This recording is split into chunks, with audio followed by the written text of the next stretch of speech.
어제 뉴스로 많이 보도가 되었습니다. 당연히 촛불과 정권 타도가 목표이겠죠. 제가 작년부터 여러 세미나에서 예상하고 경고했던 바와 같이 제2의 광우병 사태를 어떻게든 만들겠다, 이런 생각인 것 같습니다.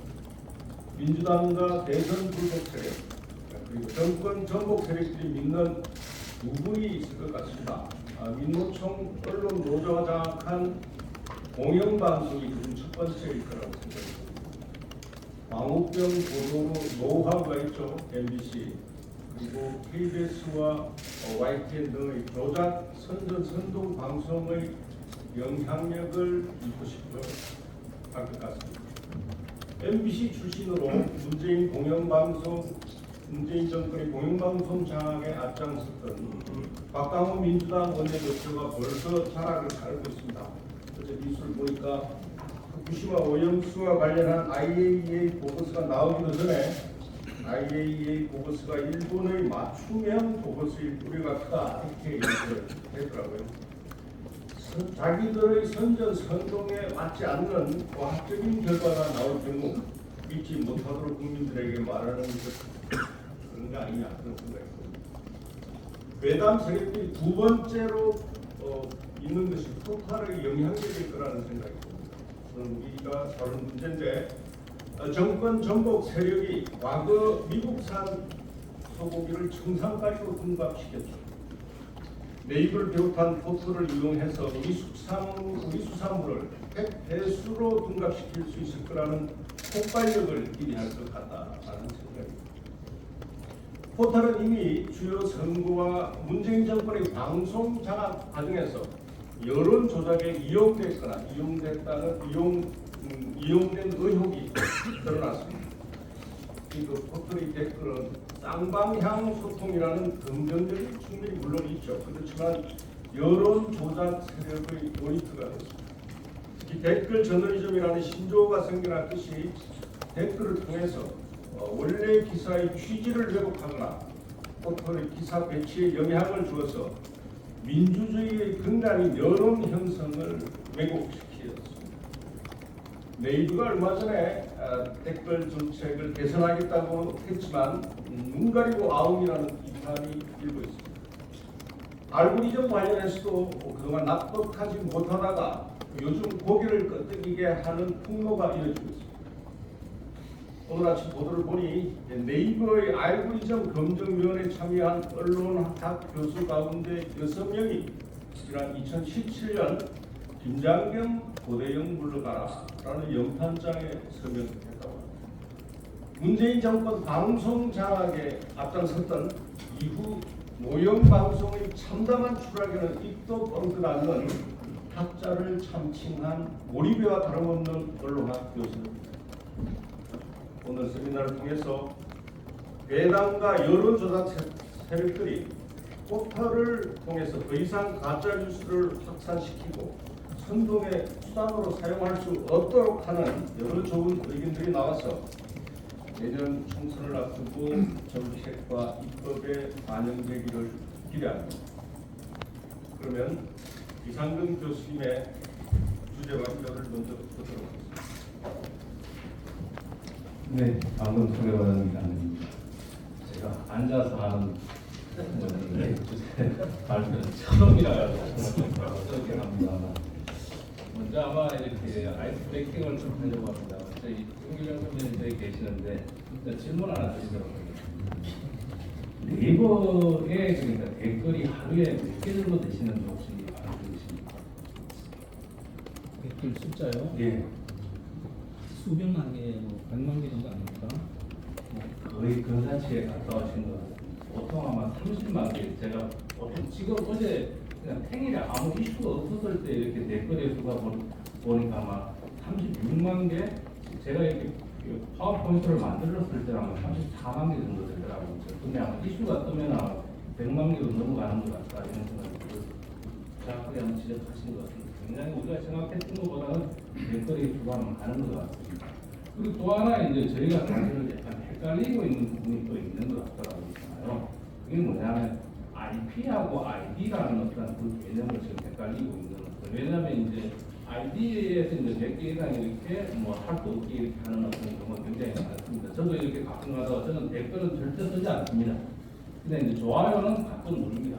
좋아요 누르면 어떻게 되면 하루에 10초 이상 이렇게 그 간격이 주어져야 되고 그럼 하루에 몇 개 이상 이렇게 좋아요 이렇게 하는 어떤 그런 규정이 있거든요. 근데 그 IP에 상관없이 왜냐면 제가 로그해가지고 열심히 했다가 그다음 다른 애가 들어오고 이게 이제 유명인이 말씀하셨던 그러니까 단순 반복적인 건 어떤 게 풀로 돌리면 되는 어떤 것이기 때문에 아마 그 IP에 대해서도 사실은 어떤 IP에 대해서는 할 수 없는 어떤 그런 것도 앞으로 약간 생각해야 되지 않을까 하는 어떤 그런 생각을 가지고 있습니다.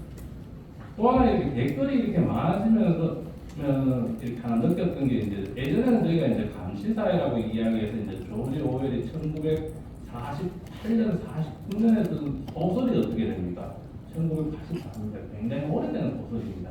그때 벌써 이렇게 IT가 발전하게 되면 어떻게 됩니까? 감시사회가 될 거라고 이야기하는데 지금 요즘 새로운 개념이 나오는 게 이제 빅브로드가 아니고 그 브로드의 BR을 빼면 어떻게 빅아스라는 게 지금 오더라고 보니까 그 개념은 뭐냐면 감시사회가 아니고 이제 조정의 사회까지도 지금 이제 우리가 이제 들어서게 된 게 아닌가 윤 의원님께서 말씀해 준 그대로 나온 것 같습니다. 이제 앞으로 어떻게 됩니까?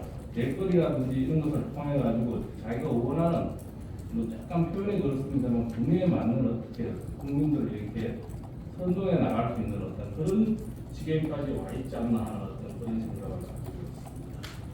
제가 사실 이렇게 저는 뭐 아시다시피 저는 절대 이렇게 언론학자 아닙니다. 언론에 대해서 사실 1도 모릅니다. 근데 이제 제가 사실은 언론에 대해서 관심을 갖게 된 계기가 있습니다. 저는 그러니까 2014년 이준용 선생님 안 보셔도 제가 해마치도록 하겠습니다. 2014년 8월 7일 날 제가 왜냐면 인터넷 신문 사실 어떻게 됩니까? 서울시청에 가가지고 이제 그 신청서 인터넷 신문은 어떻게 됩니까? 신청만 하면 허가가 오는 특별한 일이 없으면 허가가 오는데 그게 8월 7일이더라고요. 제가 뭐 제 생일은 잘 모릅니다. 왜냐면 법력이기 때문에 매년 바뀌기 때문에 아니고 그런데 그 날짜는 제가 사실 기억하고 있습니다. 8월 7일 날 하니까 한 달 정도 있다가 이제 사실 이렇게 오더라. 그때부터 이제 쉽게 이야기하면 한 1년 정도 열심히 누워서 어떻게 됩니까? 70% 이상 아마 그 이렇게 자기 이렇게 자체 그 컨텐츠를 내고 30%는 뭐 연합 누수라든지 이렇게 누수를 받아가지고 내가 이렇게 되게 되면은 이제 그 재평위에서 이제 통과시키면 이제 뉴스 검색에 들어가고 그다음 스탠드가 되고 그다음 이제 CP 쪽으로 이렇게 올라가는 어떤 그런 단계를 가졌기 때문에 내부가 어떻게 해서 언론사를 그렇게 쉽게 인터넷 저는 뭐 인터넷 언론을 이렇게 통제하는가에 대해서 제가 가장 관심을 갖게 되고 가만히 생각해 보면 원하는 대로 다 하는 것 같더라고요. 그 원하는 대로 다 하는 방법이 있더라고요. 그 방법이 뭐냐면 위원회더라고요. 제가 발음은 별로 안 좋습니다. 제가 원래 뭐 사실 이렇게 뭐 시골 출신이라서 사투리도 좀 심하고 또 발음 부분도 못하는 게 있습니다만 이 위원회를 통해 가지고 사실 뭐냐 이 위원회라는 건 굉장히 재미난 조직이더라고요. 뭐냐 그냥 목소리만 있고 결국은 어떻게 위원회를 통해 가지고 실질적으로 우리나라 내부랑 카카오라든지 얘네들은 알고리즘 검토위원회도 마찬가지고 어떻게 되면 뉴스 재평위원회도 마찬가지예요. 책임은 어떻게 될까? 싹 빠져나가는 그런 어떤 정책으로 이렇게 통제하지 않느냐 하는 어떤 그런 생각을 가지게 됩니다. 그 다음에 이제 오늘 제가 이렇게 해야 될 건 포털이 얼마만큼 힘이 센지 그런 댓글이 얼마만큼 영향을 미치는지에 대해서 일단은 뭐 제가 준비해온 거 그냥 주저리 그냥 설명드리도록 하겠습니다. 제일 처음에 가짜뉴스에 대해서 잠시 이야기해보면 이게 가짜뉴스도 이렇게 발전을 한다는 겁니다. 맞다. 제가 설명을 해야 됩니다. 이 그림 제가 한 일주일 정도 생각해가지고 사실 만든 그림입니다. 이 그림이 사실 어떻게 아마 오늘 발표를 이렇게 제가 한나로 이렇게 요약한 축약된 그림이라고 생각하고 봅니다. 예전에 어떻게 됩니까? 가짜뉴스 하면 어떻게 된다고 피노키오 코만 크신다고 이렇게 이야기를 했었습니다. 그죠? 근데 지금은 어떻게 됩니까? 가짜뉴스를 해가지고 어떻게 됩니까? 옆에 있는 고의가 어떻게 돼요? 한국말을 아는 우리 조교부 그리라고 했더니 조교가 이렇게 내려왔더라고요. 그래서 가짜뉴스를 통해 돈을 번다는 거예요. 그 구조가 지금 어떻게 됩니까? 정착되어 있다는 겁니다. 그러면 내부의 어떤 구조가 이렇게 정착이 되는지에 대해서 이제 사실은 조금 이렇게 과거부터 이렇게 돌이켜보면 이제 병풍 여러분들 잘 아실 겁니다. 그때까지만 하더라도 뭐냐면 가짜 뉴스에 대해서 정확하게 원인도 찾고 그다음 그게 병풍에 아마 태모 씨도 이렇게 학교도 좀 다녀오고 이랬던 걸로 알고 있습니다. 그래서 원인과 결과가 정확하게 해가지고 이제 처벌도 가능했던 어떤 그런 시절이 왔던 것 같고 두 번째는 이제 뭐 이건 제가 뭐 해버리라고 아마 침대 사건이 있습니다만 저는 뭐 약간 정치적인 이야기는 좀 하지 않도록 하겠습니다. 왜냐하면 하는 게 그렇게 제 얘기도 도움이 안 되고 아마 얘기도 모르겠습니다. 도움이 안 되는 것 같아서 그냥 했는데 그 가짜 뉴스의 어떤 원인은 시간이 지나면 찾을 수가 있는데 거기에 대해서 책임을 묻기가 점점 어려운 어떤 구조로 가는 것 같습니다. 그러니까 이제 네이버 같이 자꾸 모든 어떤 장치를 통해 가지고 이렇게 그리고 우리를 이야기하면 뭡니까? 방어벽을 앞에 설치해놓은 것 어떻게 돼서 자기네들도 빠져나가는 어떤 그런 행태고 요즘 이렇게 청담동 뭐 사건 이렇게 가보면 누구나 다 어떻게 되는 가짜 뉴스라는 걸 알고 있으면서도 사람들은 어떻게 되죠? 그게 진실된 뉴스라고 믿는 사람도 있습니다. 이게 이제 다음 장에 넘어가게 되면 이제 쉽게 이야기하면 가짜 뉴스가 있으면서 확정 편향이라는 저도 이렇게 사실 확정 편향이 처음 이렇게 개념을 나섰을 때 여기서 약간 걸쭉걸쭉걸쭉이 써봤었는데 이 확정 편향이라는 게 참 무서운 것 같더라고요. 아무리 진실하다고 이야기해도 어떻게 됩니까? 내 쪽, 내 생각이 다르면 어떻게 됩니까? 그건 진실한 게 아니더라고요. 그런 사회가 지금 이제 우리 사회가 아마 양분됐기 때문에 아닌가 하는 어떤 그런 생각을 가지고 있고 뭐 여기 정치하시는 또 의원님 두 분 나와 계시니까 사실 어떻게 됩니까? 이런 것을 완화해 줄 수 있는 어떤 그런 정책도 많이 나와야 되지 않을까 싶기도 하고 이 확정 편향이 어떻게 또 돈을 벌게 해주는 메커니즘은 중요한 게 적극적 오인자라고 이야기합니다. 대표적으로 예를 들면 어떻게 됩니까? 그러니까 Y모 씨와 같은 유모 씨와 같이 약간 어떻게 제가 이렇게 유모 직함이 아마 Y 그러니까 이사장이라고 표현하더라고요. Y 이사장의 표현이 실질적으로 약간 아는 사람이 딱 들으면 어떻게 됩니까?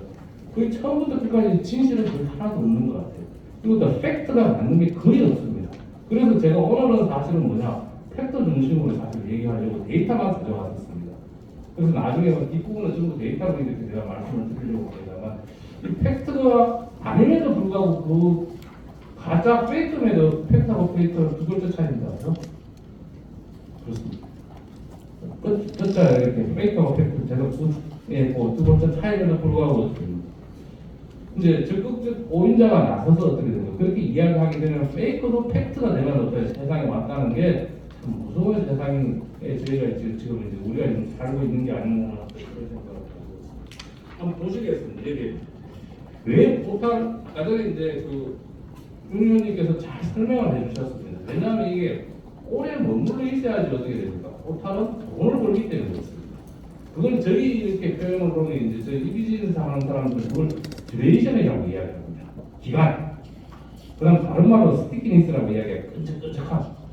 붙어 있어야 된다. 그러니까 예전에 제가 이렇게 배웠을 때는 뭐가 중요하냐면 30초 룰이라는 게 있습니다. 사람이 어떤 사이트에 들어오면 어떻게 되면 30초를 머물러 있어야 된다는데 지금은 30초도 안 됩니다. 15초만 머물러 요즘 특정 15초 이렇게 대부분 하지 않습니까? 15초 정도만 머물러 있게 해야 된다는 거죠. 그 머물러 있게 되면 어떻게 됩니까? 이제 결국은 이게 디지털 세상은 뭐냐?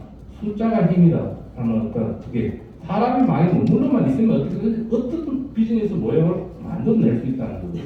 그래서 이제 사실은 어떻게 돼요? 포탈이 뭐 가짜뉴스든 어떻게 됐든 뭐 약간 그런 그 사람들을 머물러 있게 하기 위해서는 점점점 자극적으로 되는 게 아닌가 하는 그런 생각을 가지고 있습니다. 참 재미나는 것은 여러분들 저도 여기 신문 기사에서 아마 이제 제가 아마 그 출처를 정확하게 표기하지 않는 좀 죄송합니다만 여기 보면 출처 아마 요거 가져왔습니다. 근데 여러분들 포털에 뉴스가 네이버하고 카카오를 이렇게 자세히 한번 보시겠습니까? 아 저도 이 기사 보고 약간 의외로 좀 놀랐습니다. 아 중앙일보가 굉장히 그러니까 포털에서 힘 있는 회사가 있잖아요. 여기 보면 아버지 3페이지 한번 보십시오. 여기 보면 그 중앙일보 연합뉴스 YTN 조선일보 한국경제신문 돼 있고 나오면 어떻게 됩니까? 연합뉴스, 뉴스뉴시스 같은 회사입니다. 뉴스뉴시스, JTBC, MBC 예전에 어떻게 됩니까? 다른 어떤 약간의 어떤 정치 성향을 뭐 우리가 생각했던 거하고 거의 비슷한 어떤 정치 성향을 보여주고 있는 건 거기 아마 이 그래프에서 나오는 것 같습니다. 그다음 4페이지로 넘어가도록 하겠습니다. 재밌더라고 보니 이 아이디어는 사실 제 아이디어가 아니고 제 옆에 있던 분이 계신 분이 이렇게 약간 이렇게 해줬는데 제가 이렇게 아웃링크하고 인링크하고 저도 개인적으로 약간 생각을 해봤습니다. 네이버에 같은 뉴스가 달렸는데 네이버로 하면 댓글이 그 유병호 사무총장 일본어 나면 그 공인이니까 제가 이제 신명을 이야기하도록 하겠습니다. 유병호 사무총장님도 그 당분기 해가지고 열심히 이렇게 국회에서 쌓았을 때 그 댓글이 수를 제가 봤습니다. 네이버에서 달린 건 몇 개냐면 너무 길어서 달린 건 1000개가 넘는데 조선일보에 아마 이게 조선일보 걸 제가 캡처한 것 같은데 제가 알기로는 이게 어떻게 됩니까? 230. 쉽게 얘기하면 5배. 이 5배는 그래도 조선일보 보는 데서 파워에서 가지고 이렇게 5배인데 보통 이렇게 보면 어떻게 됩니까? 네이버에서 사실 네이버 뉴스가 있고 그러니까 링크로 가가지고 이제 사실 그 신문사의 링크를 이렇게 가보면 댓글의 수가 너무나 차이 납니다. 그 차이 안 나는 말은 그만큼 어떻게 됩니까? 이 포털들이 사람들을 묶고 있기 때문에 돈을 벌고 있다는 거죠. 간단하게 이야기하면 어떻게 돼요? 아까 전에 제가 말씀드린 것 머물러 있으면 어떻게 돼요? 그게 결국은 요즘 디지털 시대는 돈이다. 그렇게 하고 그 다음에 이렇게 가지고 있는 거 아주 재밌. 이제 제가 사실 이제 옆에 아마 탑페이지에 가보면 그 제가 34만 개 맞습니까? 제가 원래 숫자 약해가지고 34만 개고 34만 개가 굉장히 적을 때더라고 있잖아요. 그냥 아무 이슈가 없을 때가 34만 개. 그렇게 한번 또 다시 들어가가지고 또 다시 한번 보니까 36만 개 정도 이렇게 나오고 이슈가 있으면 사실 몇 배 아마 폭발성을 지니는 게 아마 제일 거리인 것 같습니다. 여기서 이제 제가 이제 이야기하는 네이버가 이렇게 약간 제가 이렇게 속된말을 하자면 겁이 없어졌어요. 왜 없어졌느냐? 자기가 하고 싶은 걸 다 하기 때문에 그렇습니다. 제가 지금 약간 이렇게 이건 뭐 말씀을 드려야 될지 안 드려야 될지 모르겠지만 정부위원회에서 일을 하고 있는데 네이버는 어떻게 됩니까? 모든 데 거기서 관여 다 하고 있어요. 그 네이버 사람들, 카카오 사람들 다 돌아 있습니다. 그러니까 어떻게 됩니까? 자기가 원하는 대로 어떻게 됩니까? 비즈니스 우리가 아무리 두드려봐야 뭐합니까? 자기네들은 다 할 수 있는데 그럼 뭐 지금 댓글 이렇게 막 문제가 됐잖아요. 그래도 정부 이렇게 정책에서 그러니까 뭐 클라우드라든지 그다음 NEID라든지 이런 사업 같은 경우 돈이 몇 조씩이나 들어가는 사업인데도 어떻게 됩니까? 주관 사업자 비스무리하게 지금 이렇게 그 뭡니까 선정은 그 클라우드는 선정이 되고 이제 그게 선정 전부터 어떻게 됩니까? 그쪽으로 들어가가지고 그 사람들이 논의를 시작하기 때문에 어떻게 됩니까? 모든 걸 다 하나. 우리 아무리 지금 여기 와서 아무리 떠들어봐야 별 의미는 없습니다. 솔직히 이야기하면 그만큼 어떻게 되죠? 네이버에 포함된 사람이 너무 많습니다. 어디에? 국민입니다. 제가 그러니까 2016년도 그 뉴스 저희평가위원회에 갔었을 때 그 당시에 만났던 사람이 누구냐? 김상원 대표님이었었는데 김상원 대표님 저희를 안 만났고 그 당시에 만났던 사람이 지금 어떻게 됩니까? 윤영철입니다. 그만큼 어떻게 됩니까? 제가 뭐 표현이 좀 그렇습니다. 상대방은 어떻게 됩니까? 언론에 대해서 하나씩 이쪽에서 가든 안 했습니까? 그쪽에서 그쪽이 이쪽으로 모든 있잖아요. 그런 식으로 어떻게 됩니까? 저희들 그러니까 저희들이 아니고 저는 이쪽 편 아니니까. 그러니까 하여간 어떻게 됩니까? 많은 어떤 노력을 훨씬 더 많은 노력을 기울이고 있다는 게 증명이 되고 있는 어떤 그런 사안인 것 같습니다. 이거는 제가 이야기하면 NEI라고 이야기합니다만 앞으로 여러분들 어떻게 됩니까? 적폐공사에서 이렇게 모바일 신분증을 만들었습니다. 만들었음에도 불구하고 어떻게 되냐면 그러니까 카카오라든지 토스라든지 네이버 같은 경우는 자기 업계 아이디로 정부의 모든 서비스에 접촉할 수 있다고 지금 할 수 있게 지금 해주는 그게 NEID거든요. 그거 왜 중요하냐? 제가 말씀드렸다시피 네이버에 사람들이 들어간다는 거예요. 들어가게 되면 여러분들 로그인 데이터라고 정말로 이렇게 국민의힘에 있으신 분들은 IT에 대해서 몰라도 너무 몰라요. 저 같은 사람이 여기 서 있다는 자체가 사실은 잘 모른다는 거예요. 그러니까 로그인 데이터 저희 옛날에 집 사람이 사실은 온라인 옷을 팔아봤기 때문에 아는데 않습니까? 옷을 팔아보게 되면 누가 들어오면 않습니까? 어디에서 무슨 사이트에서 돌아가지고 그다음에 검색을 어떻게 했고 그게 다음을 어떻게 넘어가고 그 사람이 샀는지 안 샀는지 장바구니에 얹혔는지 안 얹혔는지까지 어떻게 됩니까? 모든 데이터를 알 수 있습니다. 그러니까 제가 애니 데이터에 한번 들어가게 되면 네이버는 어떻게 됩니까? 제가 사실은 어떻게 집사람하고 뭐 이렇게 톡으로 이렇게 날리지 않습니다. 날리면 그 내용이 그 다음날 아침에 특히 뭐 저 같은 경우 시골에 있는 부모님이 연락하셔가지고 이제 쿠팡에서 이렇게 반찬, 그다음 뉴표 같은 음료수 이렇게 마시가지고 이렇게 하면은 바로 어떻게 페이스북이나 내 광고에 다 뜨는 그만큼 어떻게 우리의 모든 것을 그 사람들이 다 알고 있는 그런 상황임에도 불구하고 민간 협약, 민간 협력을 통해 가지고 그런 비즈니스. 자 시간이 없으니까 그래 넘어가도록 하겠습니다.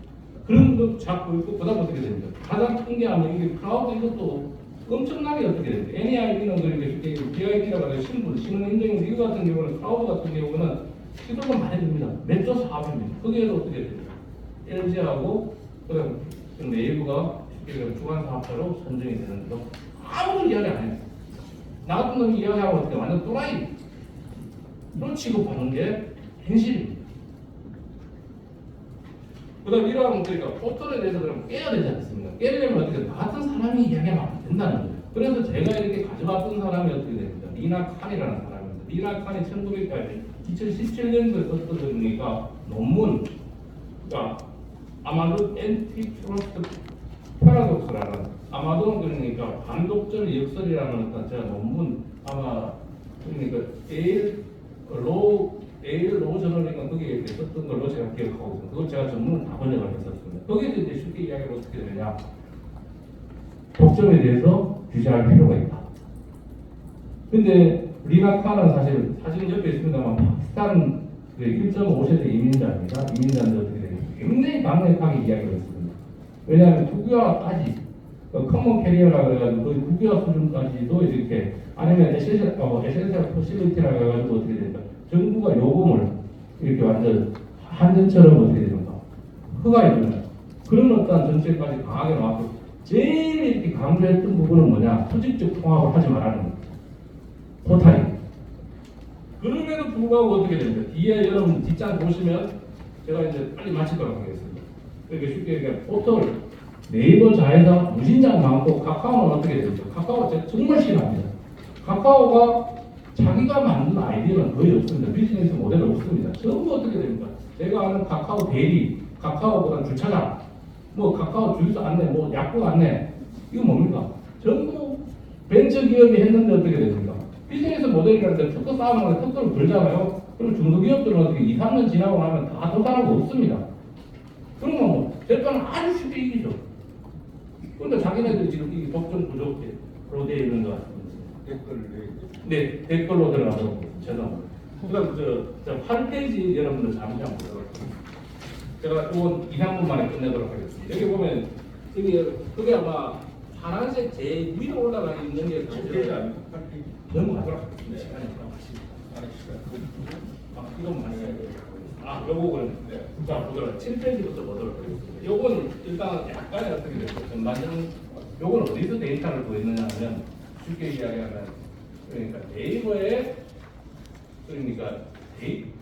네이버는 데이터랩이니까 데이터랩에 가가지고 오픈되어 있는 소스입니다. 근데 오픈되어 있는 소스가 2018년이니까 아마 2018년 1월 1일부터 주는데 제가 아마 분석을 한다고 해서 ONC를 통해 가지고 그러니까 데이터를 좀 더 상세하게 달라고 하는데 엑셀표를 주는지 아십니까요? 오픈된 소스에 100만 분의 1 정도를 나왔을 때 엑셀표 한 장을 날려주더라고요. 그게 네이버입니다. 완전 어떻게 국회의원을 완전 정말로 이렇게 무시하는 그 엑셀표 받고 나서 않습니까? 제가 진짜 너무 황당해가지고 이런 요게 이제 보시면 아시겠지만 위에 그러니까 2015년도 그러니까 2020년 몇 대가 뭐냐면 총선이 있을 때입니다. 총선이 있을 때를 보게 되면 어떻게 되나 네이버 파란색이 미국이 이제 빨간 게 아마 여러분들 어떻게 되나 중국입니다. 중국이 굉장히 프렉츄에이션이 많습니다. 그래도 여러분들 자세히 여러분들 보시면 아마 이 댓글이 아마 2, 3% 정도 이때는 아마 2, 3% 정도 떨어지고 총선이 끝나고 나면 어떻게 됩니까? 1%대로 아마 떨어질 겁니다. 굉장히 이렇게 반응으로 이렇게 떨어지더라고요. 그만큼 이제 쉽게 이야기하면 해외에서 어떻게 되는지 우리나라 이슈 특히 총선 이때만 많이 돌았던 것 같습니다. 나머지 뒤로 가보면 어떻게 됩니까? 총선 있고 그다음 대선 있는데 대선도 그러니까 대선이 아마 2022년에 있었죠. 그때도 이렇게 댓글이 이제 조용히 올라가긴 하는데 이때만 하더라도 이 댓글 주로 중심이 어디냐 하면 미국이 많습니다. 중국보다. 우리는 이제 중국이 많을 거라고 생각을 했죠. 그래서 저도 되게 의아했어요.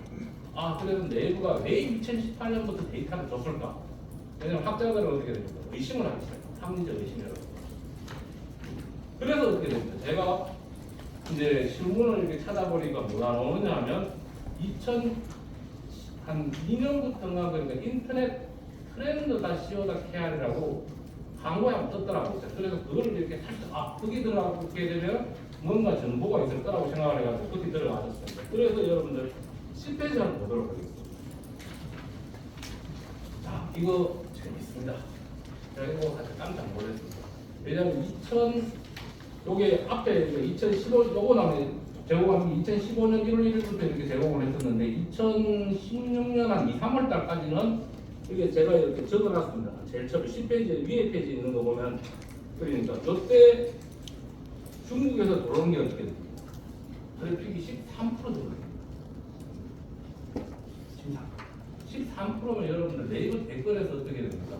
36만 개라고 그랬는데 그게 아마 4만 개, 4만 뭐 2, 3천 개가 어떻게 됩니까? 중국에서 들어오는 댓글이기 때문에 엄청나게 많이 들어왔죠. 근데 어느 순간 이렇게 그것도 천천히가 아니고 왔습니다. 끊기듯이 안 들어온다는 거예요. 이건 여러분들 합리적 의심을 해봐야 됩니다. 뭔가 다른 대체 수단이 어떻게 생긴 게 아닌가 하는 것은 그런 생각도 해봐야 되는 겁니다. 절대 제가 보기에는 하다가 안 했으니까 안 할 수는 없습니다. 그렇게 2016년도 아마 상반기에 뭔가 있었지 않을까 하는 어떤 그래서 그 중국에서 들어오던 트래픽이 이제 제3의 국가 아니면 국내에서 이렇게 트래픽을 하는 게 아닐까 하는 어떤 그런 생각을 가지고 있습니다. 그 다음 이제 미국 같은 경우가 이제 약간 이렇게 좀 이렇게 올라가고 있고 최근에는 이렇게 보면 그래도 약간 미국 쪽에서 들어오는 트래픽은 조금 더 있는 것 같습니다. 그 다음 11페이지에 보면 이제 사실은 어떻게 11페이지 밑에 장을 여러분들 보시면 이렇게 보면 네이버하고 그 다음 카카오가 있습니다만 거의 뭐 경쟁이 안 될 정도로 어떻게 됩니까? 네이버가 많습니다. 전체 트래픽을 보게 됩니다. 근데 중요한 건 그 다음 장 하나 보도록 하겠습니다. 이 정치 행정 트래픽을 보게 되면 어떻게 되냐면 그 이슈가 있었던 거 어떻게 됩니까? 탄핵의 이슈가 있었던 것 같은 경우에는 어떻게 됩니까? 다음이 거의 네이버하고 필적할 만큼 따로 오더라고요. 그 이유는 이렇게 이제 천천히 이렇게 떨어지는 어떤 그런 이야기 같습니다. 자, 이제 제가 빨리 정리하도록 하겠습니다. 이거 그러니까 알고리즘이라고 이야기하더라고요. 요즘은 있잖아요. 그러니까 알고리즘 검토위원회 제가 그래서 IT 조금 한 사람인데 있잖아. 알고리즘 조작 표현이 좀 그렇습니다. 하기 굉장히 쉽습니다. 단 한 자만 바꿔줘도 있잖아요. 그 알고리즘은 할 수 있는 어떤 그런데 검토위원회 이것도 위원회입니다. 그래가지고 자기가 해도 뭐 그냥 체계를 이렇게 회피하는 거고 그다음 뭡니까? 아웃링크를 활성화하는 부분이 필요할 것 같고 가장 중요한 것은 어떻게 돼요? 그걸도 이렇게 뉴스 이렇게 옆에 안 띄웁니다. 그러니까 검색해가지고 들어가면 뉴스가 나오는 것처럼 우리도 이렇게 쉽게 이야기하면 지금 그러니까 네이버와 카카오가 뉴스를 옆에 띄워가지고 사람들 믿기 상품입니다. 그래서 사람들이 이제 머물러 있게 해주는데 그래서 이제 과감하게 이제 지금 어느 정도 되면 뉴스하고 이제 커머스하고 네이버가 여러분들을 아실 겁니다. 저 쿠팡만큼 물건을 파는 회사입니다. 커머스에서 거의 1인자입니다. 쿠팡보다 더 많이 팔거든요. 그만큼 어떻게 됩니까? 그쪽 장사해가지고 돈 버는 회사가 있잖아요. 그래서 이제 뉴스를 통해가지고 사람들이 우리가 이제 그 슈퍼에 가면 미끼 상품을 던지면서 수박 그러니까 9,800원 나왔다 그러면 저 같은 사람은 수박 사러 갔다가 어떻게 되는지 다른 거 사는 거 없잖아요. 그러니까 쉽게 뉴스하고 커머스하고 분리하는 어떻게 분사 그래서 어떻게 됩니까? 한 기업이 어떻게 됩니까? 50% 이상 주식을 어떻게 가지지 못하도록 그렇게 그걸 어떻게 개편하는 게 굉장히 필요하고 재입평가위원회 이 부분은 전에도 한번 제가 아마 김 사장님께서 한번 자료를 마련해 주셔서 그때도 이야기했었습니다만 포탈도 언론이다. 그래서 어떻게 됩니까? 언론의 책임을 지게 해야 된다. 그 다음 더 큰 문제는 뭐냐면 굉장히 다양한 어떤 유튜브들이 나타나는데 유튜브가 이제 사실 가짜 뉴스를 이렇게 많이 생산하는 부분인데 여기에 대해서도 어떻게 되죠? 어느 정도 뭐지 관리 표현이 좀 그렇습니다. 어떻게든 어떻게 되죠? 약간은 해야 되는 그런 부분이 필요하고 제일 중요한 부분은 언론인들이 굉장히 싫어하는 표현입니다만 저는 이렇게 해야 된다는 게 이 징벌적 손해배상에 대해서 이렇게 도입을 해야 되지 않을까 하는 생각을 마지막으로 드리도록 하겠습니다. 대단히 감사합니다.